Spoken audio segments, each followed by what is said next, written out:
Hey everyone, welcome to episode 16 of the Nevada Entrepreneurs Podcast. I am here with my guest and the woman behind the Autism Warrior nonprofit, Sagrario Cadena. If you could introduce yourself, why did you start this nonprofit and what are your big goals lying ahead with the nonprofit?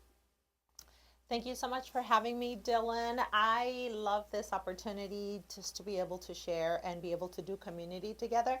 So I started Autism Warrior after my son, not after my son was diagnosed, but after I think it finally hit me that I needed to share the story that we've been through all the hoops. And so it was time to share, the story, telling people that there's a light at the end of the tunnel, that there's hope, keep on going, it's worth it. And that's how it all started. Oh, that's awesome. And how old is your son now? My son is 18 now.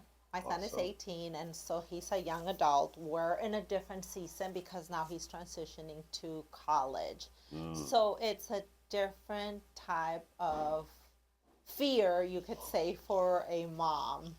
yeah, Now, throwing them out to the wolves, to the world, how is that going to look? yeah. Is he going to school locally over here or somewhere else? He's going to UNR in Reno. Mm, So it's 8 hours away from home. mm-hmm. Mm-hmm. Yes. Yeah, okay. And when did you start this nonprofit? How long you been running it? I started the nonprofit 3 years ago. Mm, 3 years ago, and so it was more of a community based, let's do something together. It's sharing the hero story per se, as I've been told. I didn't even know what it meant, a hero hmm. story, or what I was doing or how I was doing Yeah. it. All I knew is that we've been through the path for 15 plus years. Mm, We know the services, we know the challenges, we know the need, we know that there's new families being diagnosed. mm-hmm. So they're like at the beginning baby steps of this process. And I feel that that's where we need the, the support the most. Mm-hmm. So that's how it all started is how do we help parents, newly diagnosed parents, with this new journey? What it is, how it looks, how it's going to go basically. Being relatable because it's different to everyone really.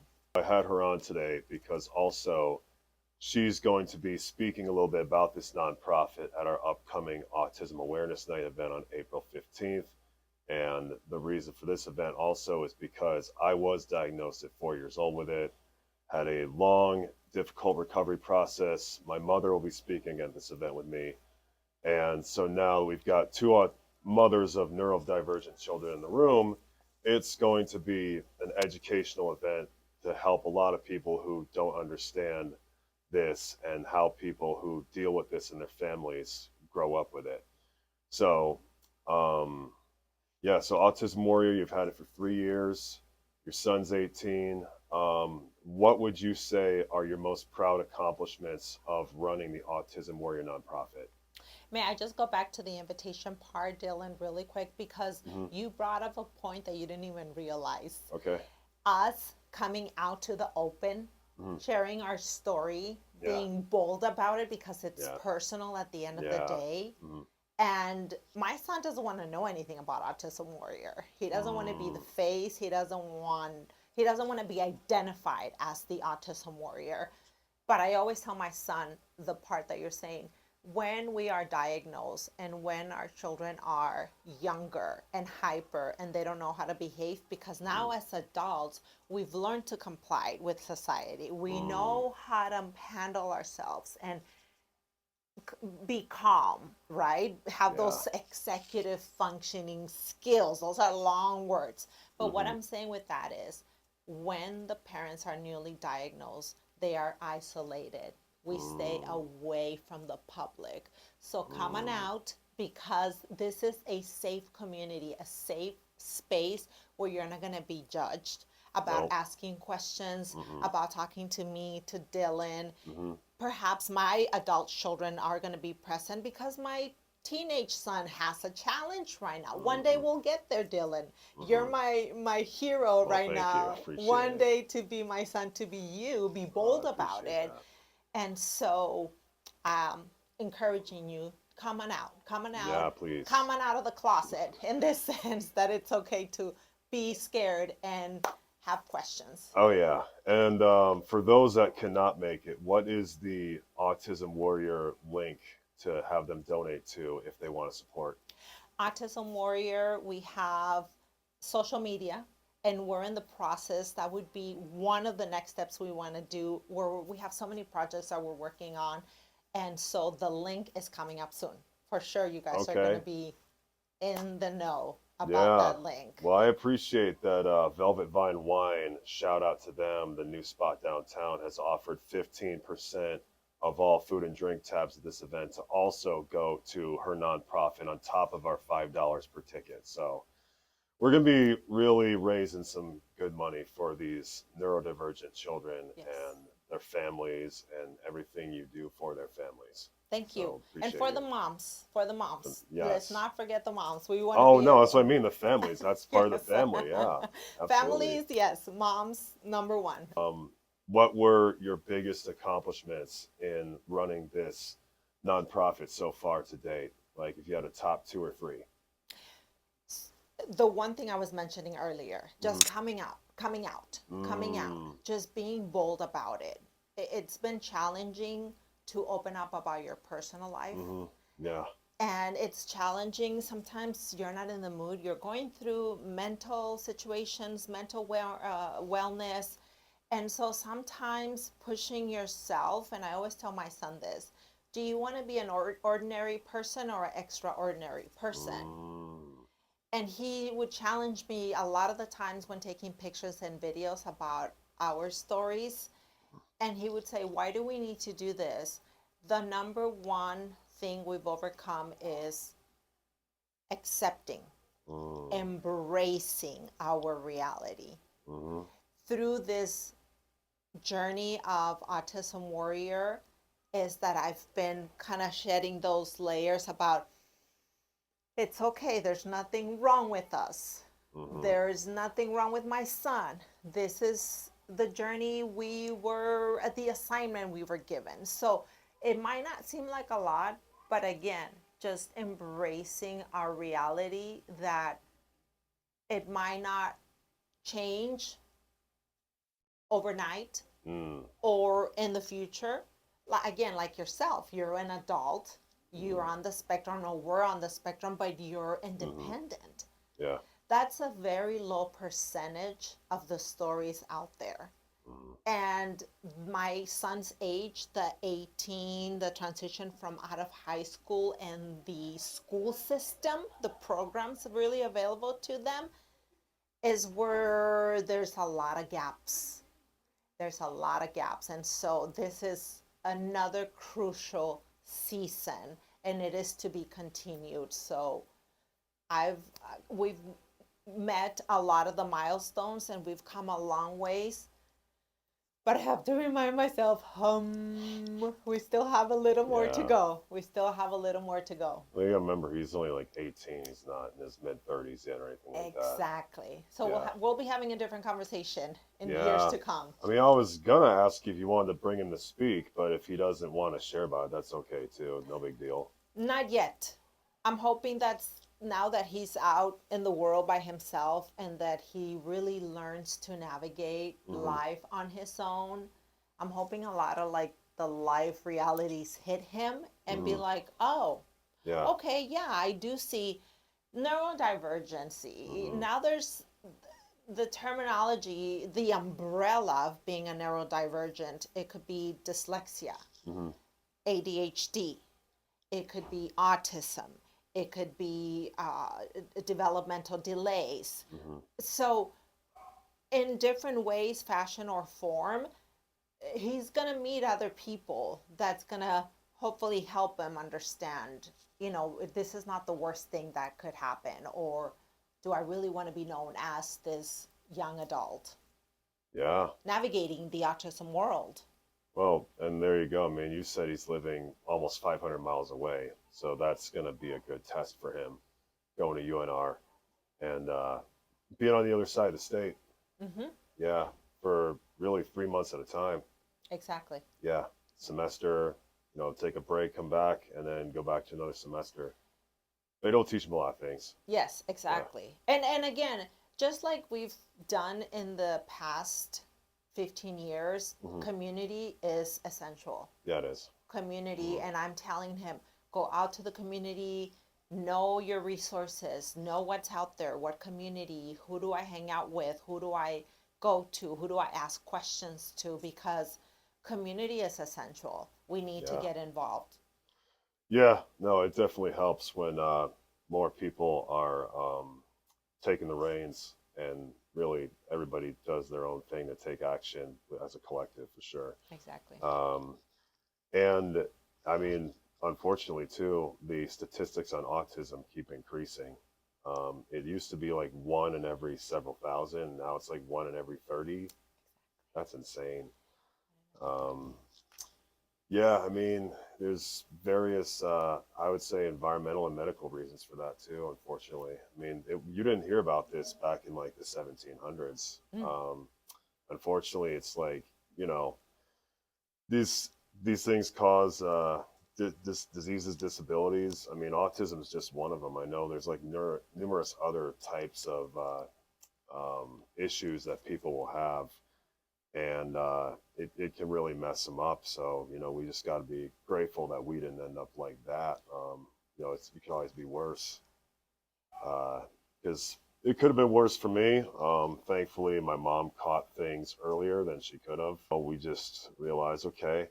In my case, it was like my body could not handle that many vaccines at once, and it was a big problem. I was sleeping for 24 straight hours.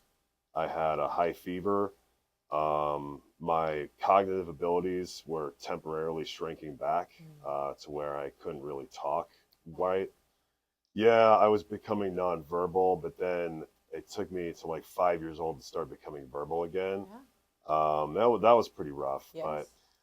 one story that my mom remembers very well is when we were at the Cove at the house I was living at in Maryland.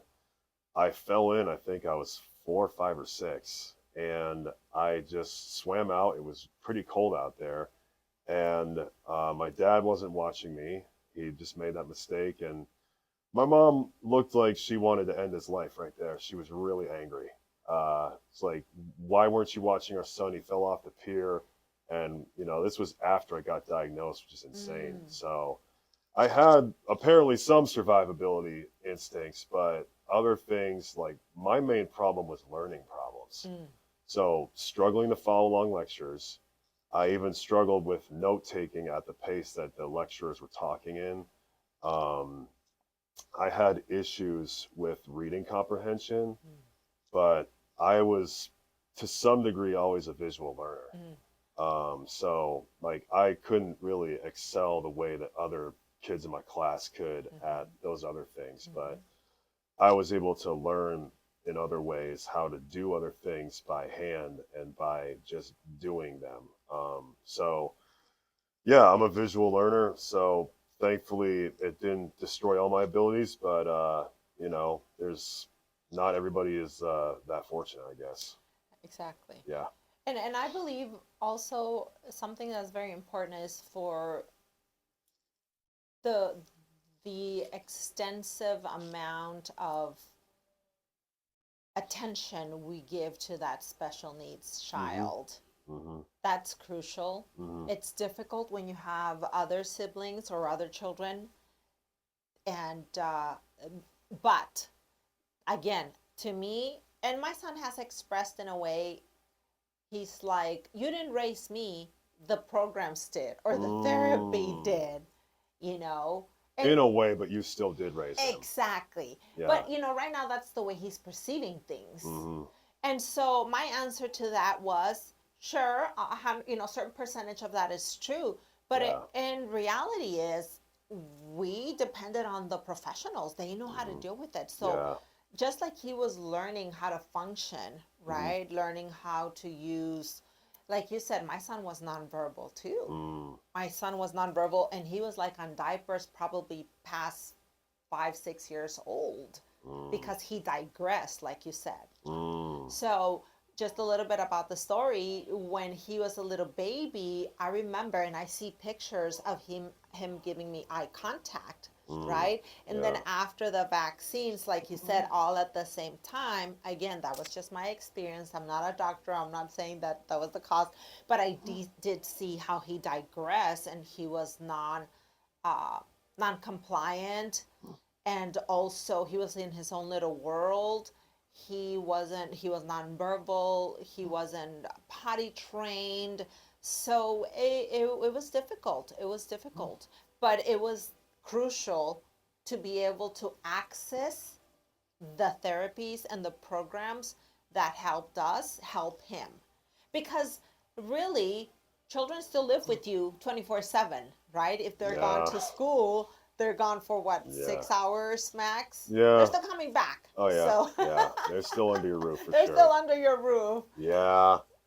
But yes, that, like you said, But now that he's not coming home to you and he's out in Reno, does he have roommates or like what's his situation like?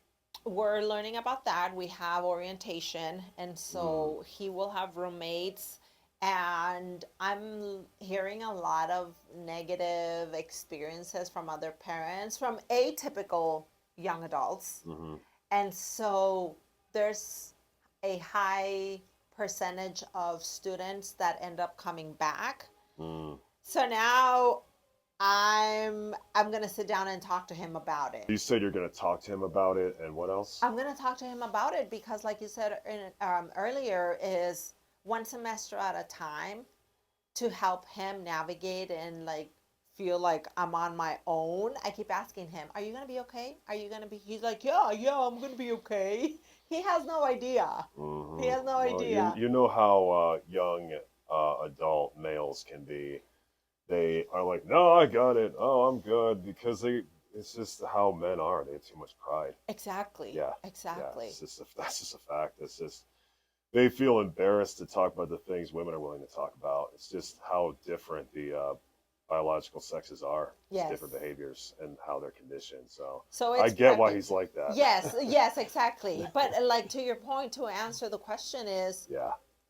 prep him and hope for the Hmm. best. And like you Yeah. said, coming back home and getting that tank full again. And it's like, Hmm. okay, let's man up. Let's go do this. I'm telling him this is like a battle. This Hmm. is where we're really going to get to practice what we're made out of. Yeah. Building character. Yeah, no, absolutely building character. And that's what my mom did too. And she really made sure that we were involved with special education assistant um, teachers, like special ed therapy sessions I would take because we knew that I had these academic issues. We wanted to make sure I'd graduate high school in time. Thank God I did.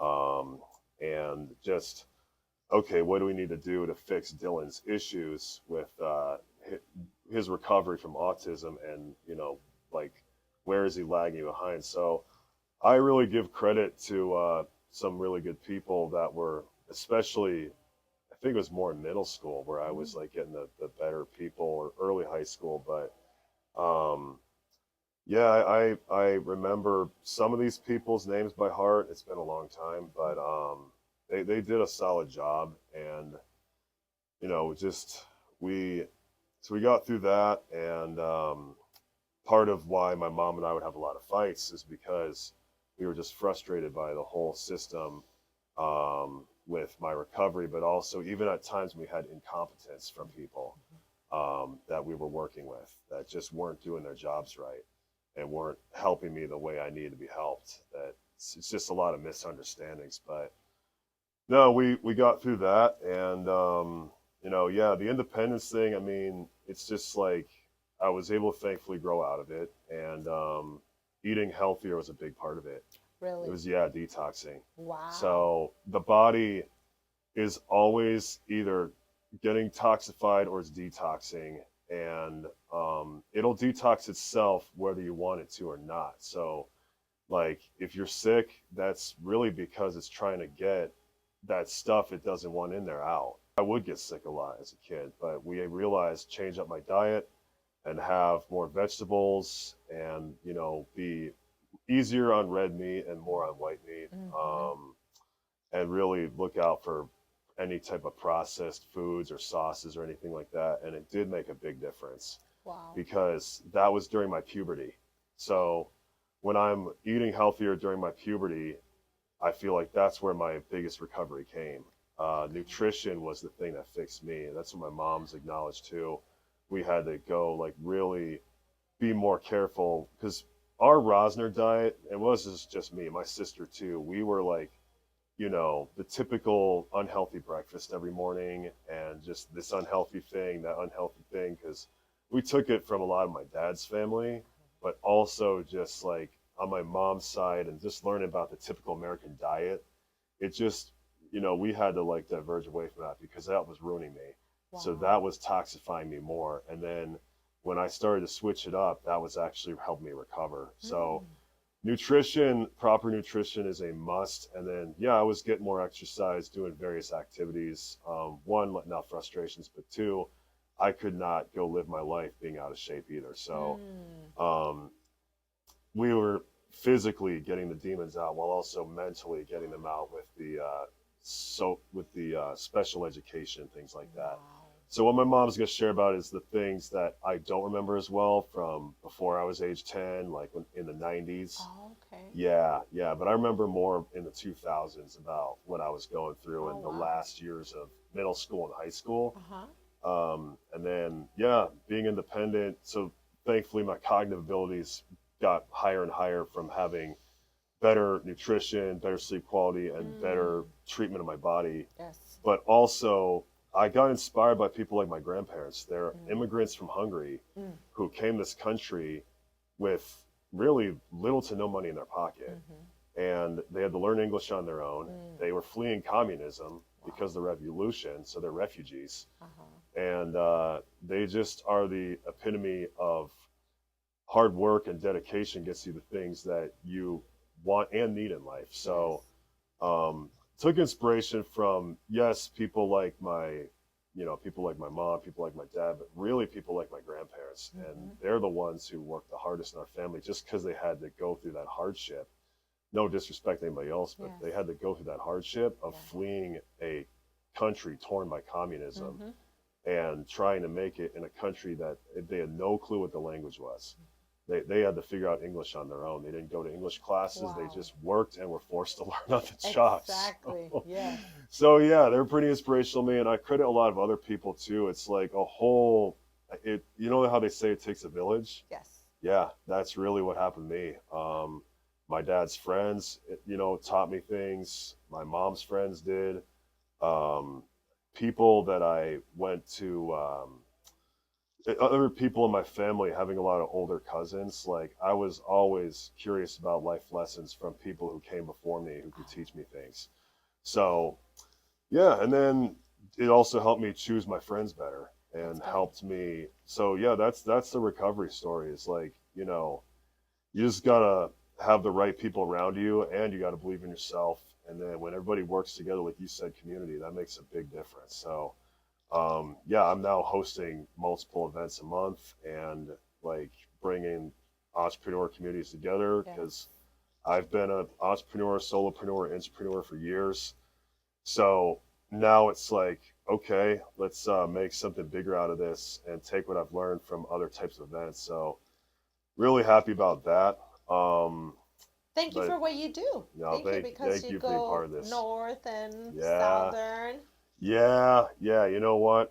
When you know a lot of people around the Southwest, Mm-hmm. there's a lot of opportunities that come up there. Yes. So in closing, is there any message you want to leave for the viewers or anything you'd like to share in regards to everything you've learned from your experiences? Sure.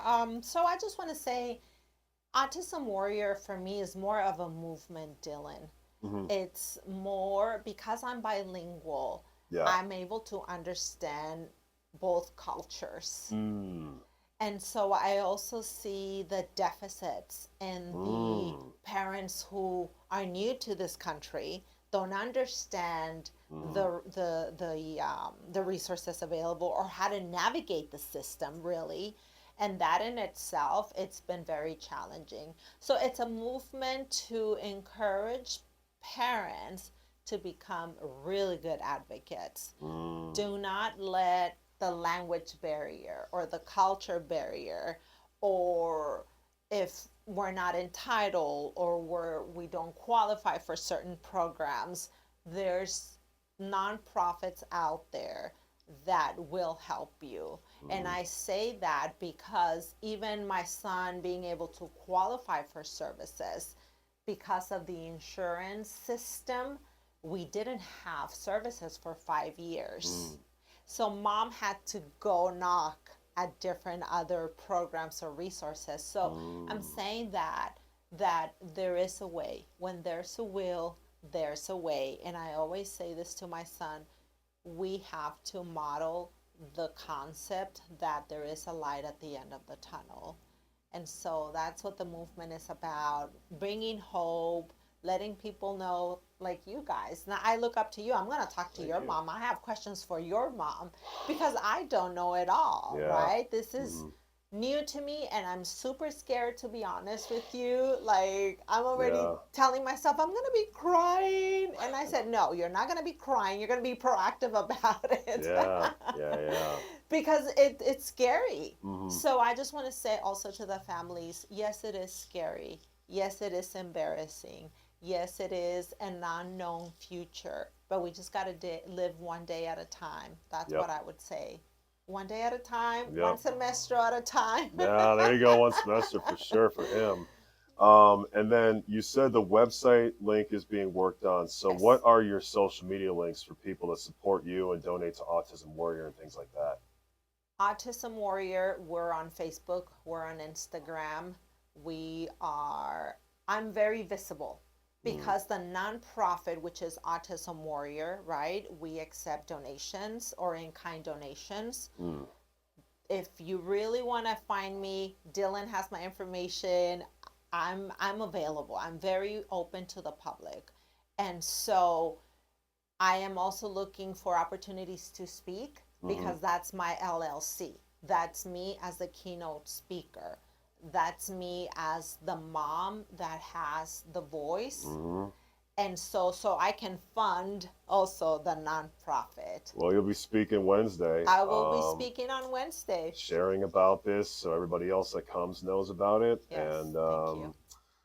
yeah, thank you for being on this episode, Sagrario. Thank Appreciate you. you. And yeah, you know what? This is going to be another fun Autism Awareness Night event because April is Autism Awareness Month. That is why it's in April. And for those of you that are struggling with raising your own neurodivergent children, just take from us and, you know, understand that there is light at the end of the tunnel, but it has to be done right. It has to be done with a team of the right people, like community, as she said. So don't lose hope.